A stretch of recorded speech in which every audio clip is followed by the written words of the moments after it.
बिस्मिल्लाहिर्रहमानिर्रहीम। मोअज़्ज़िज़ ख़वातीन और हज़रात, आप मेरा यूट्यूब चैनल देख रहे हैं। मैं हूँ कासिम गिलानी। आज आपके साथ 2-3 इश्यूज़ पर डिस्कशन करनी है।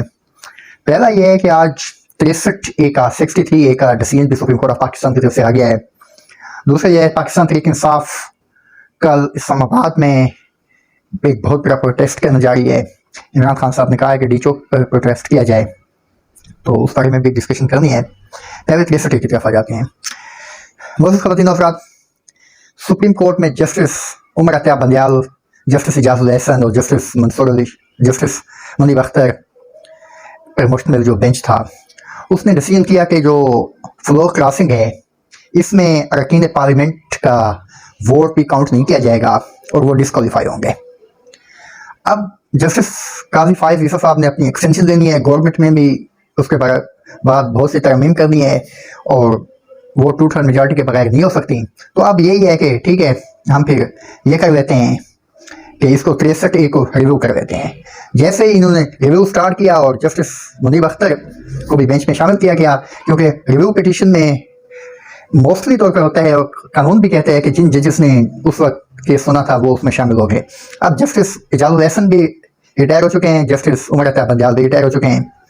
तो जस्टिस मुनीब अख्तर क्योंकि कोर्ट में मौजूद हैं, तो इस तरह काफी सारे ईसा ने जस्टिस मुनीब अख्तर को बेंच में शामिल किया, जस्टिस अमीनुद्दीन खान को बेंच में शामिल किया, जो उनके बड़ी हैं इस वक्त, खुद भी बेंच में बैठ गए, जस्टिस याह्या अफरीदी बेंच में शामिल रहे।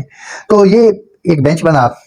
तो जस्टिस मुनीब अख्तर साहब को जो सुप्रीम कोर्ट की प्रैक्टिस एंड प्रोसीजर कमेटी है जो कि केसेस का बेंच का तश्कील करती है, वो एक सदारती ऑर्डिनेंस के जरिए उसको तब्दील किया गया, उस कानून को। फिर जस्टिस काफी फायद ईसा ने मुनीब अख्तर साहब को बाहर किया और बेंच बना दिया गया, केस लग गया। तो जस्टिस मुनीब अख्तर साहब ने बैठने से इनकार नहीं किया, लेकिन उन्होंने अपना प्रोटेस्ट रिकॉर्ड किया कि जो बेंच की तश्कील है वो कानून के मुताबिक नहीं है। उन्होंने जस्टिस मुनीब अख्तर को बेंच से निकाल के जस्टिस याह्या अफरीदी को उसमें शामिल किया और अपना केस चलाने लग गया। आज उसका डिसीजन भी उन्होंने दे दिया है, मंजूर कर ली है जो पटिशन थी उनकी गवर्नमेंट की। और जो जस्टिस उमर अता बंदियाल साहब की फरवरी में 5 रुकनी डिसीजन बेंच का जो डिसीजन था उसे कलम करार दिया गया। अब अगर ऐसे ही सुप्रीम कोर्ट करने लग जाए, जो पहले डिसीजन हुए हैं उनको अपनी मर्जी के मुताबिक कलम करार दे दिया जाए और नए डिसीजन किए जाएँ, तो हालात ख़राब हो जाएंगे। दूसरा ये है कि जो गवर्नमेंट आईनी तरमीम करने जा रही है, इसमें कहा यह जा रहा है कि जो बुनियादी हकूक़ हैं लोगों के वो सब हो जाएंगे और पाकिस्तान तहरीक इंसाफ को भी जो झटका लगेगा, काजी साहब ईसा की एक्सटेंशन हो जाएगी। काजी साहब की एक्सटेंशन का मतलब है कि इमरान खान साहब का जेल में रहना और उस पर कोई पेशरफ नहीं हो सकेगी। काजी साहब पूरा जोर लगा रहे हैं कि उनकी एक्सटेंशन हो और वो शायद इसके लिए जो कुछ भी उन्हें करना पड़े तो वो करेंगे। दूसरा ये है कि पाकिस्तान तहरीक इंसाफ ने जो रावलपिंडी में प्रोटेस्ट किया वो कामयाब रहा, लेकिन उसे ख़त्म कर दिया गया। अली अमीन गंडापुर भी पुरान इंटरचेंज से वापस चले गए। बैरिस्टर गौहर अली खान साहब ने उसे ख़त्म किया क्योंकि वो चेयरमैन है पाकिस्तान तहरीक इंसाफ है। अब इमरान खान साहब ने कहा है कि डी चौक पर प्रोटेस्ट होगा। अब गवर्नमेंट पागल हुई फिर रही है। मोहसिन नकवी साहब को कुछ समझ नहीं आ रहा, क्योंकि वो जब सिलेक्ट होके आएंगे ऐसे लोग जो कि इंटीरियर मिनिस्ट्री पर बैठेंगे, जिनका एक्सपीरियंस है, जो कि कहते थे, उनके रिकॉर्ड्स हैं वीडियोस, जो कि कहते थे कि ये हमारी जनरल नहीं है, ये प्रॉपर्टी डीलर हैं। तो उनके व्यूज़ ये थे। आज एस्टेब्लिशमेंट उनको अपनी गोल में बिठा दिया है उन लोगों ने और वो वज़ारत दाखिला चला रहे हैं मोहसिन नकवी साहब।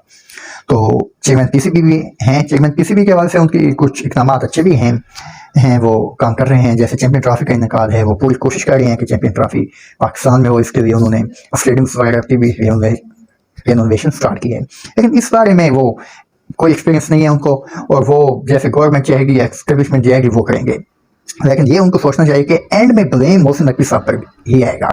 तारीख इनको किन अल्फाज के साथ याद रखेगी, ये उनका को खुद ज़्यादा पता है इस बारे में। तो तहरीक इंसाफ के लोग KPK से और पूरे पंजाब से और गिरदोनवा से, इस्लामाबाद, रावलपिंडी से तैयार हैं और वो निकल भी गए हैं। यहाँ से MM रोड बंद किया हुआ है इन्होंने, मोटरवेज बंद की हुई हैं, तो इस्लामाबाद को पैक किया हुआ है। लोगों का दिल भी अजीगन है, लेकिन प्रॉब्लम ये है कि प्रोटेस्ट रोकना है। अब ये कहा कि इमरान खान साहब कल सुबह कह देते हैं कि प्रोटेस्ट कैंसिल हो गया, जो लोग चले ही नहीं होंगे KPK वाले हो गए लोग, तो प्रोटेस्ट कैंसिल हो गया, उनके लिए कोई मसला नहीं। वो 2 दिन बाद की कॉल देते हैं। क्या इस्लामाबाद रावलपिंडी इसी तरह जैम रहेगा? वो शहर का नवासी साहब कहते हैं कि मुझे एक मुल्क के सफ़ीर मिले, तो मुझे कहा कि यहाँ कोई पोर्ट करीब है। मैंने कहा नहीं, पोर्ट तो कराची में है शायद, नवासी साहब में। तो वो कहते हैं कि उन्होंने मुझे कहा कि यहाँ हर जगह कंटेनर ही कंटेनर है। मैं तो ऐसे समझा कि पोर्ट इधर करीब है। मैंने कहा नहीं, ये PTI की तरफ से इन्होंने वो किया हुआ है और ये स्ट्राइक्स की वजह से इसको नाकाम बनाने के लिए। बहुत ख़वातीन और हज़रात, डायलॉग की तरफ जाना पड़ेगा, कोई ना कोई इस सोल्यूशन का हल, इस मसले का हल सोल्यूशन निकालना पड़ेगा, क्योंकि पिछले 2.5-3 साल से ये मसला चल रहा है। सबको एंगेज करना पड़ेगा, चाहे वो मिलिट्री एस्टेब्लिशमेंट हो, गवर्नमेंट हो, सिविल एस्टेब्लिशमेंट हो, तमाम स्टेक होल्डर को साथ बैठना पड़ेगा, क्योंकि अमीन गंडापुर इस वक्त चीफ मिनिस्टर KPK हैं और गवर्नमेंट है वहाँ पर उनकी, तो इसके लिए हालात को कंट्रोल करना पड़ेगा। अल्लाह हाफिज़।